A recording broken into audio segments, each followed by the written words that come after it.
My daughter Margaret called me on a Tuesday morning last winter. She'd driven up from Denver, hadn't told me she was coming, and when I opened the door and she saw how slowly I was walking to the kitchen, she went very quiet in that particular way that daughters do when they've already made a decision. She sat me down at the table, folded her hands the way her father used to when he had something difficult to say, and she looked at me, and she said very gently, very carefully, "Mom, maybe it's time we thought about getting you some help." I was 101 years old. I'd been a nurse for 43 years. I'd outlived a husband, 2 close friends, and one particularly stubborn houseplant I'd had since 1987. And my own daughter was sitting across from me, talking to me the way you talk to someone who has already given up. I looked at her hands on that table, and I didn't say a word. Because here's what she didn't know. She didn't know that what she was seeing, that slow walk, the way I was holding the counter, the way I paused at the bottom of the hallway stairs, wasn't the end of something. It was the middle. It was the middle of something I had already started fighting. The legs. That's where it starts for so many of us. And if you're over 60 and your legs have started feeling like they belong to someone older than you, heavy, tired, swollen by evening, aching when you first stand up, cold when everything else feels warm, then you already know exactly what I'm talking about. I want to know your name before we go any further. Leave your first name and your age in the comments right now. I mean it. I read them. I want to know who is sitting with me today. I want to tell you about my friend Vera. Vera Hutchinson. She was 83, retired schoolteacher, sharp as a tack, funny in that quiet Midwestern way, the kind of funny where you don't realize you've been made to laugh until 30 seconds after she said the thing. Vera started having trouble with her legs when she was around 78. The swelling first. Her ankles, by 4 o'clock every afternoon, looked like she'd been standing in water. Then came the heaviness. She described it to me once as wearing wet wool trousers that someone had sewn directly onto my body. She couldn't shake it. The colour in her lower legs started changing too, a dullness, a kind of greyish tint that worried me even back then. She went to her doctor, and her doctor, who was a fine man, I'm not disputing that, told her what doctors tell everyone. Compression stockings, elevate when resting, walk more, reduce salt.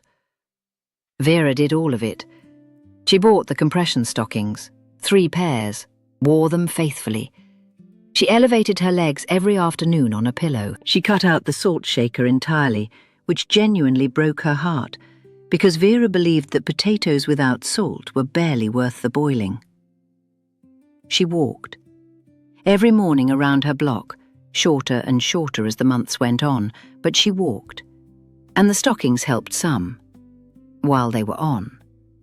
The moment she took them off, the blood, all that pooled blood from a day of sitting, it all rushed back.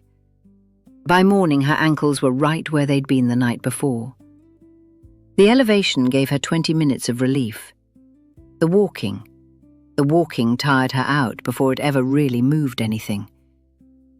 She was doing everything correctly, and she was still losing. And here's where I watched the real damage happen, not to her legs, but to her. She started sitting more, because sitting felt safer than the effort of moving and finding no improvement. She started refusing invitations, her church group, the Tuesday card game she'd gone to for 15 years, because she didn't want people to see the state of her ankles. She stopped cooking real meals because standing at the stove for 20 minutes made her legs ache by dinner. She ordered in. She sat. She watched television in the afternoons in a way she never used to. Her daughter noticed and suggested very lovingly, very carefully, that perhaps it was time to consider a facility, a place with more support.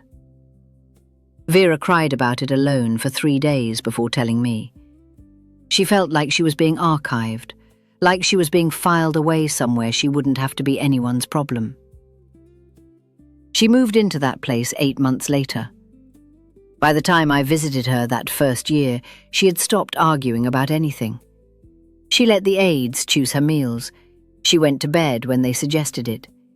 She became, over time, quieter and quieter and quieter. Vera lived 3 more years after that. I don't think she lived them the way she wanted to. I think about her every time I stand up from this chair. Now.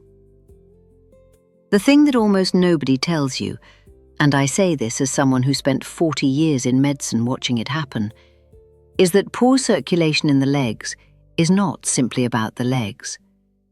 It's about a pump failure that happens so slowly you don't notice it until the consequences have been building for years. Your calf muscles, those muscles right there in the back of your lower leg, are supposed to act as a second heart. Every time they contract, they squeeze the veins and push blood upward, back toward your actual heart. That is their job. That is what they are designed by whatever designed us to do.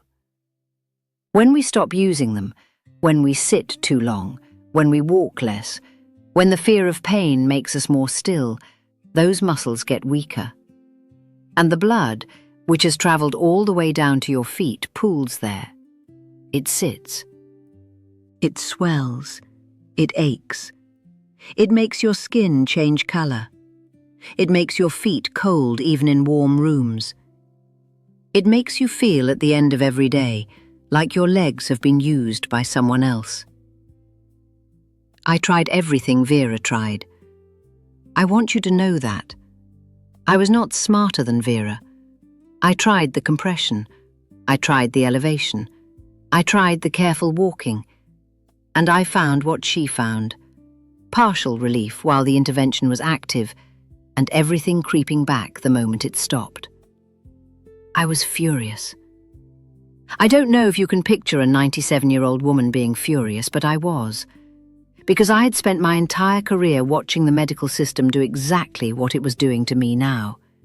Treating the symptom, handing you a product, sending you home, calling it managed. Managed. I hate that word.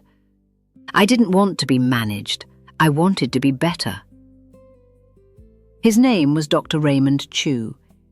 He wasn't my primary care physician. He was a physical therapist, young, maybe 40, who my son Daniel had found after some research, and who came to the house rather than making me drive.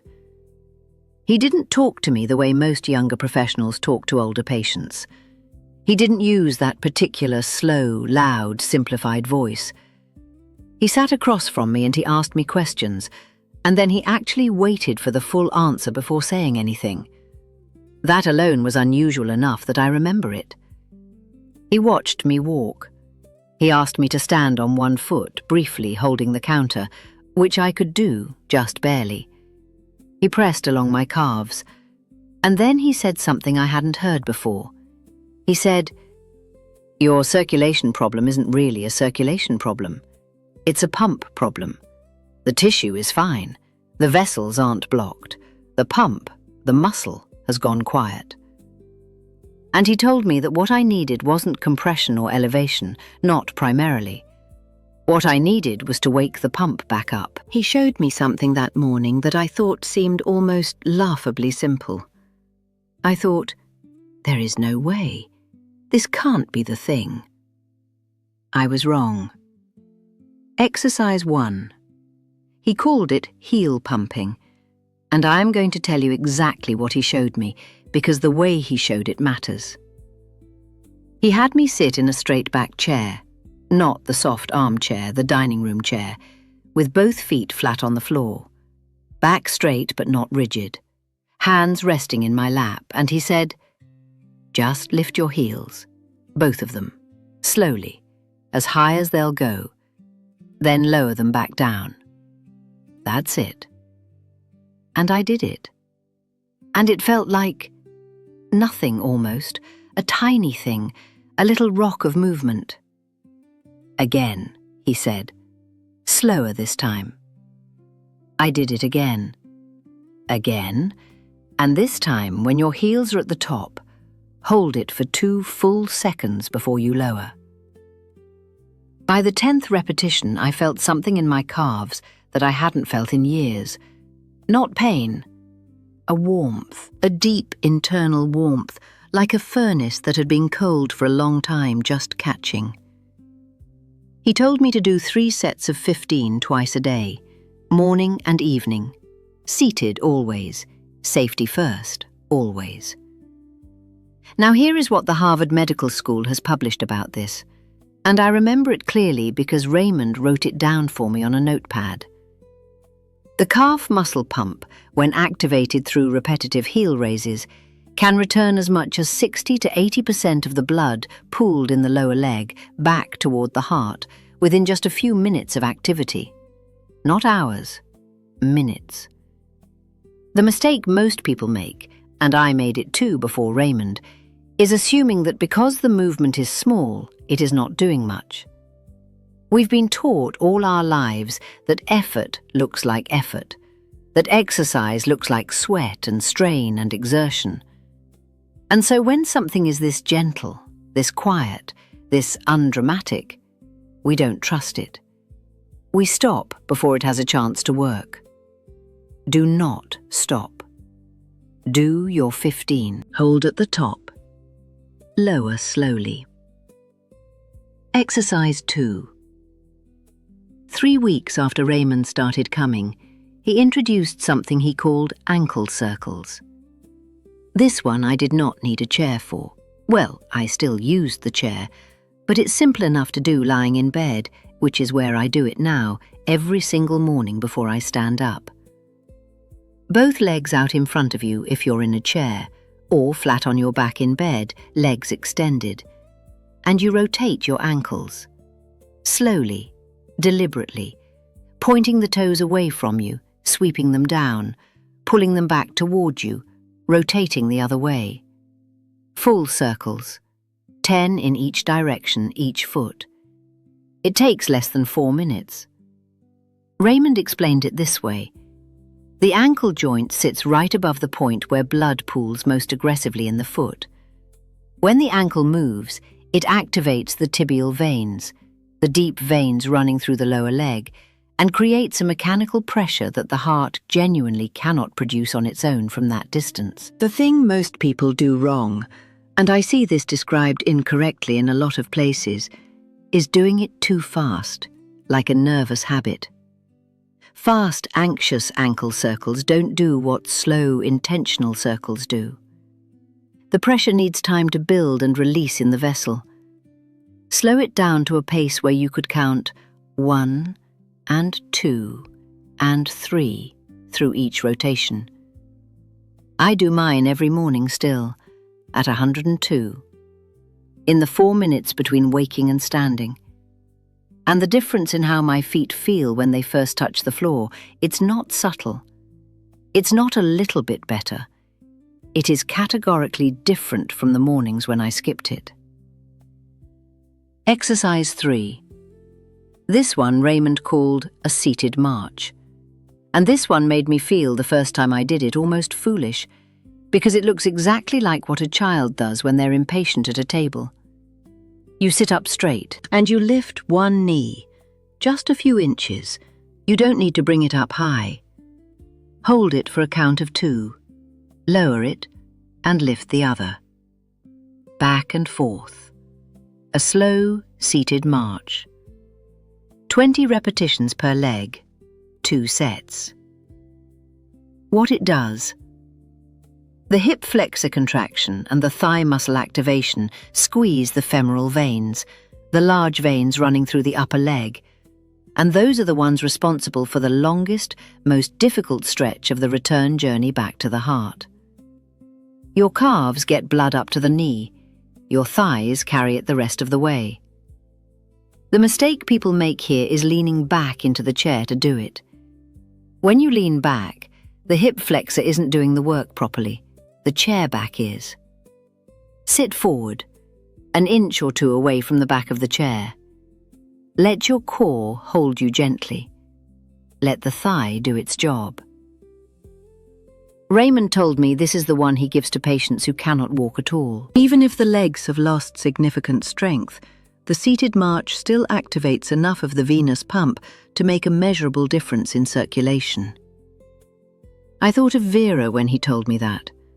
I thought, if only someone had sat with her and shown her this, while there was still time.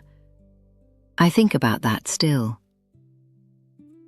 Exercise 4. This one I call the wall push, though Raymond had a more technical name for it that I've since forgotten. At 102, I allow myself to forget technical names. You stand at a wall, facing it, hands flat against it at shoulder height, feet about 12 inches from the wall, hip width apart. And you rise onto the balls of your feet, slowly, like you are trying not to wake someone, and hold. Then lower. That's it. 10 repetitions. Then rest 30 seconds. Then 10 more.